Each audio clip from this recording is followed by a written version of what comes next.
മുഖ്യമന്ത്രിയുടെ മകൾ വീണ വിജയന്റെ കമ്പനി എക്സാലോജിക്കിനെതിരെ കേന്ദ്ര അന്വേഷണം. എക്സാലോജിക്കും CMRL തമ്മിലുള്ള സാമ്പത്തിക ഇടപാട് അന്വേഷിക്കാൻ കേന്ദ്ര കമ്പനികാര്യ മന്ത്രാലയം ഉത്തരവിട്ടു.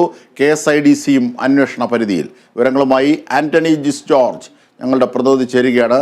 ആന്റണി, വ്യവഹാരങ്ങൾ, രാഷ്ട്രീയ ആരോപണങ്ങൾ, ഒടുവിലിതാ കേന്ദ്ര സർക്കാരിൻ്റെ നീക്കങ്ങളും, പ്രത്യേകിച്ച് പ്രധാനമന്ത്രി കേരളത്തിലേക്ക് അടുത്ത ദിവസങ്ങളിൽ വരാനിരിക്കുന്നു. ഒപ്പം ലോക്സഭാ തെരഞ്ഞെടുപ്പിൻ്റെ പശ്ചാത്തലം, ഇതുമായൊക്കെ ബന്ധപ്പെടുത്തി തന്നെ ഈ വാർത്തയെ കാണേണ്ടത് കൂടിയുണ്ട്. എന്തൊക്കെയാണ് ഈ അന്വേഷണത്തിൻ്റെ ഉത്തരവും അതിൻ്റെ വിശദാംശങ്ങളും? Ajimshad, registrar of companies Bengaluru, അതുപോലെ തന്നെ ROC കൊച്ചി, ഇവർ നടത്തിയ ഒരു അന്വേഷണത്തിന്റെ പ്രാഥമിക അന്വേഷണത്തിന്റെ റിപ്പോർട്ടിന്റെ അടിസ്ഥാനത്തിലാണ് ഇപ്പോൾ കേന്ദ്ര കമ്പനികാര്യ മന്ത്രാലയം ഈ എക്സാലോജിക്, വീണ വിജയന്റെ കമ്പനിയായ എക്സാലോജിക്, അതുപോലെ തന്നെ കൊച്ചിയിലെ കരിമണൽ കമ്പനിയായ CMRL എന്നീ കമ്പനികളുടെ സാമ്പത്തിക ഇടപാടുകളുമായി ബന്ധപ്പെട്ട ഒരു അന്വേഷണം പ്രഖ്യാപിച്ചിരിക്കുന്നത്. ഇതിൽ 3 സംസ്ഥാനങ്ങളിലെ രജിസ്ട്രാർ ഓഫ് കമ്പനീസ് ഉദ്യോഗസ്ഥർക്കാണ് അന്വേഷണ ചുമതല.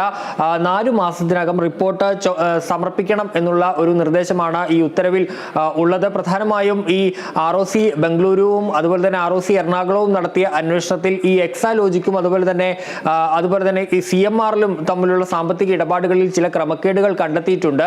ഈ ക്രമക്കേടുകളുടെ സംബന്ധിച്ച് കൂടുതൽ അന്വേഷണം ആവശ്യമുണ്ട് എന്നുള്ളൊരു ശുപാർശ ഈ പ്രാഥമിക അന്വേഷണത്തിൽ നൽകിയിരുന്നു. ഇതിന്റെ ഭാഗമായാണ് വിശദമായുള്ള ഒരു അന്വേഷണം നടത്തുന്നത്. മാത്രമല്ല, Kerala state industrial development corporation KSIDCയും ഈ അന്വേഷണത്തിന്റെ പരിധിയിലേക്ക് വരുന്നുണ്ട്. അതിൽ ഈ CMRLൽ KSIDCക്ക് ഷെയറുകൾ ഉണ്ട്. ഇതുമായി ബന്ധപ്പെട്ട നൽകിയ KSIDCയുടെ വിശദീകരണം ചോദിച്ചപ്പോൾ അതിൽ വ്യക്തമായ ഒരു മറുപടി KSIDC നൽകിയില്ല എന്ന കാര്യവും കൂടി ഈ ഉത്തരവിൽ പറയുന്നുണ്ട്.